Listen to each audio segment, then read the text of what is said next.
Tenemos esa neuroplasticidad maravillosa con esa frase de Ramón y Cajal, nuestro querido Premio Nobel de Medicina, que decía: todo ser humano, si se lo propone, ahí está la clave, si se lo propone, puede ser escultor de su propio cerebro. ¿Por qué si se lo propone es tan importante? Porque esa es la parte de actitud, de yo arranco y lo intento.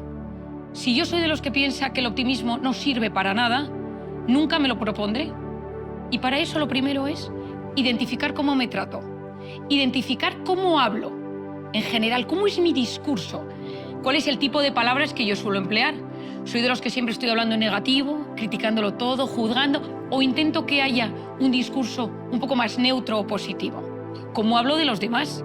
¿Cómo hablo de mis decisiones, de mi pasado, de mi presente, de mi futuro? Empezar a visualizar cosas buenas de la vida.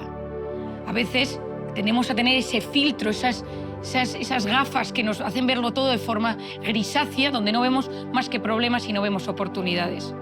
Cuando hablo de visualizar, significa a veces visualizar ilusiones. Suelo decir que no importa hacer castillos en el aire, siempre y cuando seamos capaces de crear cimientos bajo esos castillos. Soñar en grande, actuar en lo pequeño. Quiero ser médico, de acuerdo, pues ponte a estudiar. Quiero tener una mejor salud física, empiezo a hacer ejercicio todos los días.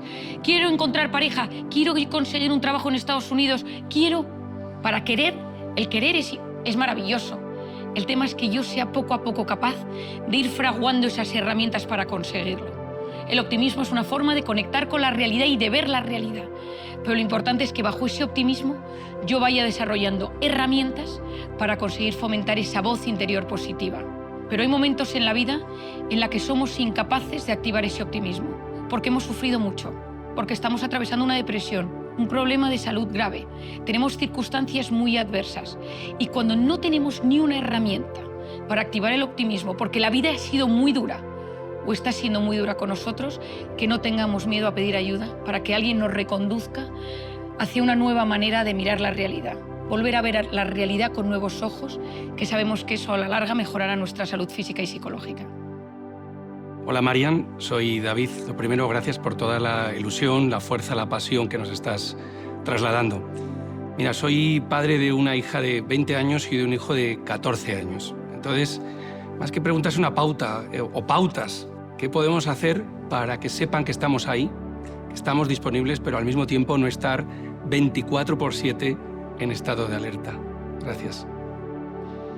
Bueno, David, muchísimas gracias por tu pregunta, porque me hablas de la conciliación, me hablas de la educación, me preguntas sobre cómo ser buen padre en este mundo acelerado que nos ha tocado vivir y, por otro lado, tener la sensación de que lo hacemos lo mejor posible, que les transmitimos las mejores herramientas, pero sin vivir agotados. Pues yo te respondería con algo que yo también he vivido en mis propias carnes, a un tema en el que trato mucho en consulta, que es conciliar. La conciliación es un reto, no es fácil, y nos lleva a saber elegir sin culpa, a saber renunciar sin culpa. En los últimos años nos llegan a través de las redes, de información, un exceso de información sobre cómo ser buen padre, conectar con tus hijos, la adolescencia, aprender a sacar lo mejor de ellos, la psicología positiva en la educación. Por otro lado, uno quiere crecer profesionalmente, uno quiere cuidarse, hacer deporte, comer saludable, y uno se da cuenta que no llega. Es decir, conozco a muy poca gente que te diga, pues yo llego a todo perfectamente, a mí no me cuesta nada. Yo tengo mis hijos, mi trabajo, en mi trabajo estoy feliz, con mis hijos feliz, me cuido, hago deporte y encima no me cuesta nada. Duermo perfectamente 8 horas del tirón, tengo una alimentación saludable, mis hijos nunca se quejan de nada en casa y en el trabajo mi jefe está encantado conmigo. Yo eso no lo conozco. Si hay alguien así me encantaría conocerle para saber cuál es su método o cuál es la ecuación de su vida. Cuando llegó la pandemia, yo estaba embarazada de mi 4.º hijo y nació durante el confinamiento. El mayor tenía 5, el segundo 3, el tercero 1 y el pequeño que acababa de nacer. Y yo colapsé, yo no llegaba. Yo intentaba ayudar como psiquiatra durante el confinamiento, ayudar a mi manera, intentar divulgar, intentar pues, a mis pacientes no abandonarles en ese momento. Intentaba cuidarme, acababa de tener un bebé, intentaba que mis hijos comieran más o menos bien y me di cuenta que era absolutamente imposible. Lo pasé mal, sufrí y un día me senté con una cartulina delante en la mesa de mi casa y empecé a apuntar todas las cosas que yo quería hacer. que me apetecía hacer más o menos bien. Cuidar de mi marido, cuidar de mis hijos, cuidar de mi salud, seguir divulgando, estudiar, contestar los correos que me llegaban. Y salieron como 30 cosas. Entonces me di cuenta que era absolutamente imposible, sobre todo con un niño que había que alimentar, el pequeño que acababa de nacer, y me di cuenta que la clave de la vida era aprender a renunciar sin culpa, sabiendo elegir lo mejor en cada momento. Me parecía imposible, porque yo misma aprendí a decir que no. Yo no sabía decir que no. Yo pensaba que la clave de la vida era intentar ayudar a todo el mundo siempre que pudieras y hacerlo todo lo mejor posible. Y me di cuenta que había épocas de la vida en el que había que renunciar a ciertas facetas, ciertas cosas que nos gustan, en pro de otras que son más necesarias. A veces son momentos de la vida, otras veces son semanas de la vida, otras veces son días y otras veces son años. Lo primero de todo es saber que para estar bien con alguien, con mis hijos, yo tengo que estar bien conmigo mismo. Esta frase la repito yo en muchos momentos y con muchas circunstancias. Para estar bien con mis hijos, tengo que saber que ellos tienen momentos de su vida donde la presencia del padre o de la madre o de los cuidadores es más importante, y hay otros momentos en los que lo que es necesario es tener conversaciones interesantes, que ellos sepan que estamos ahí.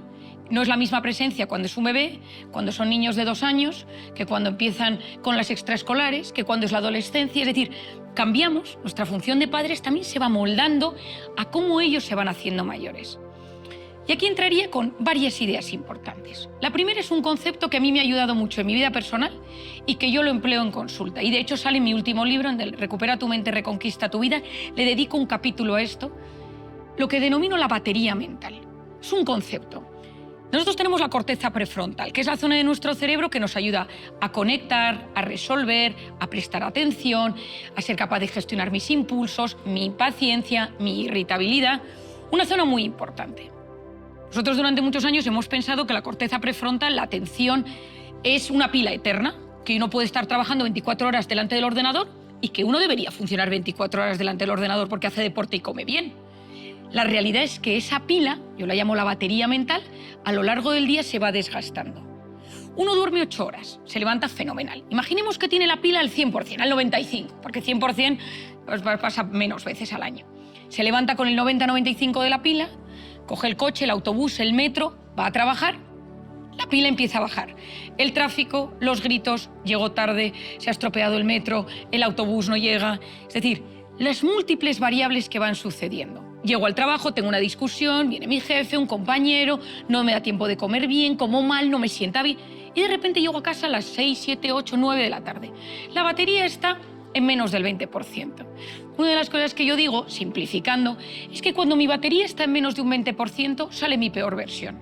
Abro la nevera y ya no me apetece brócoli, lógicamente, ahí ya me apetece pues ese hidrato de carbono con sal y azúcar poco saludable o pedir comida a domicilio. Estoy más irritable, estoy más impaciente, más sensible, con menos capacidad de hablar. Es decir, los nuestros viven nuestra peor versión. Llegamos a casa y se encuentran con gente agotada, con padres agotados, porque durante el día hemos ido resolviendo todo lo que había que resolver y cuando llegamos a casa intentamos que nuestros hijos vean a nuestra pareja, marido, mujer, esposo, esposa, pero claro, cuesta porque hay que hacer el doble, el triple de esfuerzo para conectar con ellos de la mejor manera. Pero son sus gotas de padres, son sus momentos de padres. Y por eso muchas veces tenemos que cuidarnos y decir, tengo que llegar a casa no tan desfallecido. Porque cuando llega mi hijo, a mí me pasa, llegan mis hijos y me quiere contar cada uno el cole, los goles, lo que ha pasado con cada uno de sus compañeros. Les gusta que les cuente cuentos por la noche y yo me di cuenta de lo que era la batería en mí. Yo tengo muchísima imaginación y me tumbo en la cama y les cuento aventuras fantásticas y mezclo historias y personajes de cuentos, desde Obélix, Aladín, cuento todo tipo de historias. Y había veces que me tumbaba en la cama y tenía que tirar de los 3 cerditos. Es decir, no había imaginación. Yo que tengo una imaginación, yo decía... Y entonces me decía, mamá, los 3 cerditos, ¿no? Pero no había más, o sea, no había capacidad de inventar nada. Es decir, esa pila estaba en el 0,5%. La conciliación consiste en entender cómo soy yo con ellos, cómo soy yo capaz de demostrarles afecto, cómo son cada uno de ellos. No son iguales los hijos que tenemos. Tengamos 1, 2, 3, 4, los que tengamos. Cada uno requiere un momento de conexión. Tiene una sensibilidad diferente, tiene momentos donde de repente abren ese canal de comunicación y hay que pillarlo al vuelo. con uno de mis hijos, que es el que le cuesta más expresar sus emociones, he descubierto que cuando me tumbo con él por la noche, puedo estar media hora contándome temas. Entonces, todo lo que no ha contado durante el día lo cuenta en ese momento. Intentar saber cómo son ellos. A veces será ir a realizar actividades, ir a ver un concierto, ir a tomar algo a un bar, a una terracita, llevarlos a una librería, a una biblioteca.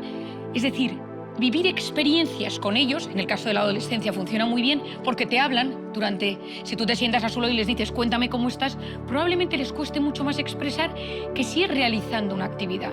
Pero como padres tenemos que saber que no siempre estamos al 100%. No nos podemos culpabilizar constantemente. Uno de los temas que he intentado divulgar más este año es la culpa, sobre todo con la madre, con la maternidad. Porque las mujeres hoy en día, al trabajar, pues muchas veces nos cuesta conectar como nos gustaría con nuestros hijos. Y somos plenamente conscientes de que ven una facción, una faceta de nosotras mismas cansada, agotada, irritable, y nos sentimos culpables. Deberíamos estar en la función, deberíamos haberles hecho pues el disfraz, pero nos cuesta llegar a todo, porque nos cuesta llegar a todo. Y a veces lo que hay que pensar es, ¿dónde puedo renunciar un poquito?